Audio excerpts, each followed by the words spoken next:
saya Rasya Putri dengan NIM 12311515119, di mana di sini saya akan menjelaskan tutorial penggunaan uji normalitas dan homogenitas untuk memenuhi tugas mata kuliah saya, yaitu statistika. Baik, sebelum kita masuk ke dalam penjelasan tutorialnya, alangkah baiknya kita mengenali dulu bahwa bagaimana konsep dasar dari uji normalitas dan uji homogenitas. Normalitas severoid adalah untuk mengetahui data penelitian berdistribusi normal atau tidak. Nah, bisa digunakan sebagai syarat dalam uji independen sampel t-test, paired sample t-test, dan uji ANOVA. Biasanya ini digunakan untuk sampel berjumlah kecil. Nah, dasar pengambilannya, jika nilai signifikannya lebih dari 0,05, maka data penelitian berdistribusi normal. Lalu, jika nilai signifikannya kurang dari 0,05, maka data penelitian tersebut tidaklah berdistribusi normal. Langsung saja kita masuk dalam langkah-langkah menggunakan SPSS. Ada tabulasi data dari penelitian saya sebelumnya, mengukur untuk mengukur hasil belajar siswa. Di sini sudah ada kelas kontrol eksperimen. Di kelas kontrol sudah saya bagikan menjadi pretest dan post-test. Kita blok data kita blok dulu data dari kontrol di pretestnya.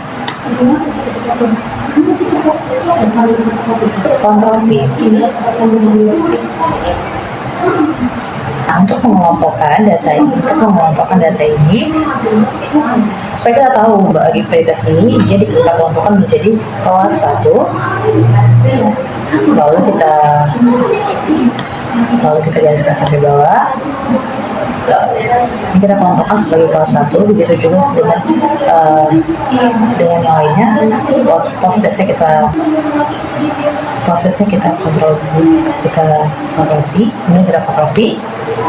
Kita kelompokkan menjadi kelas 2.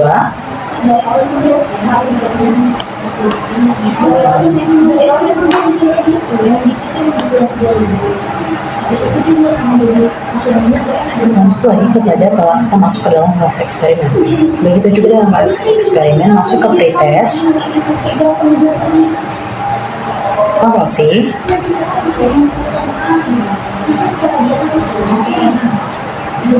kontrol V. Kita kelompokkan menjadi kelas 3.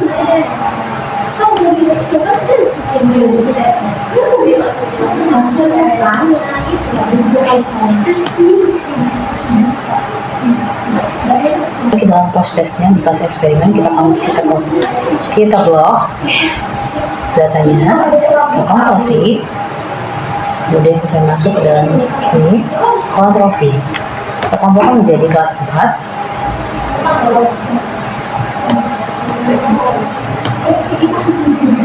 Oke. Nah, dalam SPSS kita, di sini sudah ada data view dari hasil yang sudah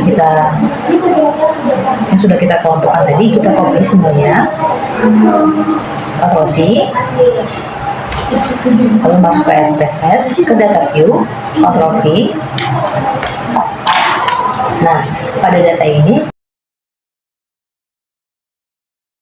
cara membacanya ini pada data ini, kita masuk ke dalam variable view. Nah, pada name, kita ganti menjadi hasil. Pada yang kedua, kita ganti menjadi kelas. Nah, area desimal kita hanya menggunakan desimal ini, kita menggunakan angka 0.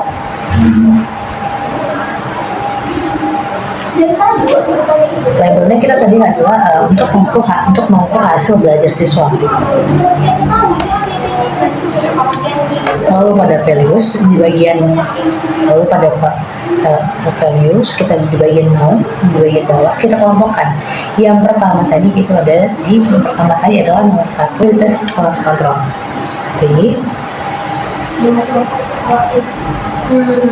Tes kelas kontrol.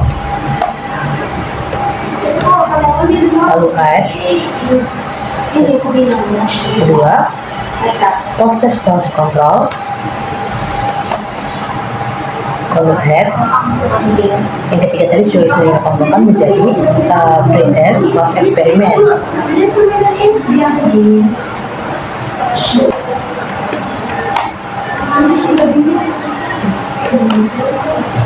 Post test kelas eksperimen.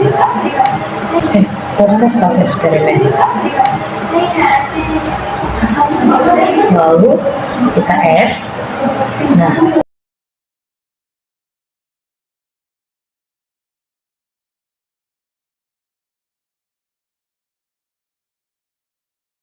pada saat ini kita klik OK. Lalu kita masuk ke dalam data view. Nah, ini sudah menjadi angka-angka yang menjadi angka desimal, tidak menjadi angka desimal ya. Lalu masuk kita ke dalam analyze. Lalu descriptive statistik, masuk ke explore.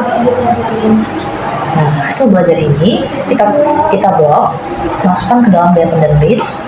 Kemudian kelas kita blok, masuk ke factor list. Kita lanjut plots. Ini kita bisa klik normality plot with test, lalu histogram, lalu pencet continue, lalu pencet OK. Nah, data dari hasil. Nah, ini adalah data dari hasil uji normalitas kita. Apakah ini adalah hasil dari uji normalitas dari data tersebut? Ini bisa kita baca ya, ini pretest kelas kontrolnya, post test kelas kontrolnya, pretest kelas eksperimen, dan post test kelas eksperimen. Nah, apakah data ini normal? Nah, data yang sudah kita lakukan tadi, nah, maka data tersebut adalah normal. Maka data tersebut adalah data normal. Begini. Lanjut, kita akan melakukan tutorial penggunaan data untuk melakukan uji homogenitas. Di mana kita di sini untuk menguji hasil belajar siswanya, kita menggunakan kelas kontrol juga dan kelas eksperimen. Namun, supaya kita tidak bingung, kita beri kode pada kelas kontrol dan kelas eksperimen. Pada kelas kontrol kita beri kode 1. Eksperimen kita beri kode 2.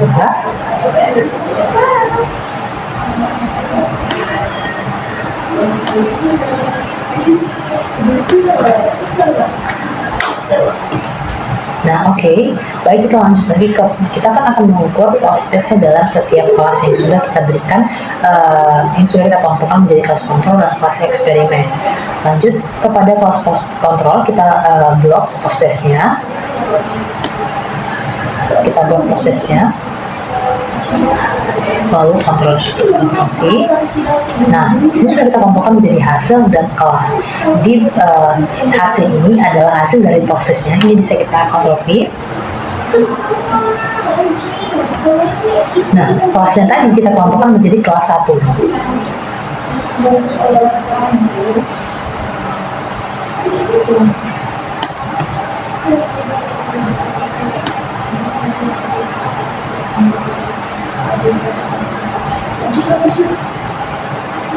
Eksperimen kita buat juga, Ctrl C, lalu kita tempel ke sini menjadi Ctrl V. Kita kelompokkan di kelas kedua.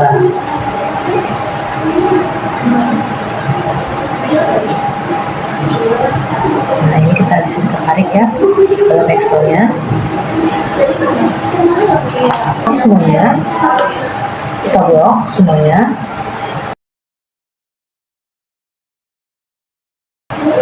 Ctrl C, masuk ke dalam SPSS, Ctrl V, masuk ke dalam variable view. Nah, pada name ini kita akan bikin hasil, ini kelas, desimalnya kita bikin 0, labelnya kita bikin ini hasil belajar siswa. Lalu ini kelas, nolnya kita bikin 1, kelas kontrol, post test kelas kontrol,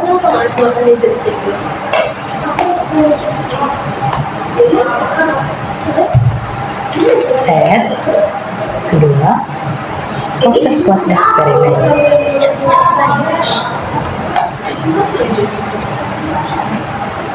Add. Oke, kita masuk dalam data view. masuk ke baik, dimana kita akan mengukur data dari homogenitas kita, apakah data kita termasuk normal atau tidak. Masuk dalam analyze, descriptive statistik, explore, ini masuk ke dalam definite list, kelas kita masukkan ke factorial list, kemudian plots. Nah ini kita masukkan ke power estimation, histogram, lalu klik continue, klik OK. Kita bacanya di bagian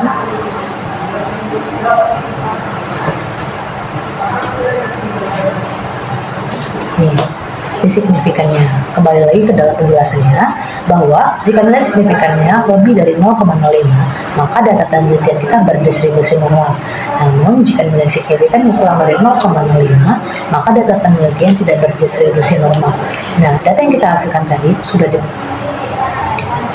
ada hasilnya bahwa datanya adalah 0,729, maka data tersebut adalah data normal. Baik, sekian penjelasan dari penggunaan SPSS untuk menguji data normalitas dan homogenitas dalam mengukur hasil belajar siswa. Sekian penjelasan mengenai SPSS, tutorial penggunaan SPSS untuk menguji normalitas dan homogenitas.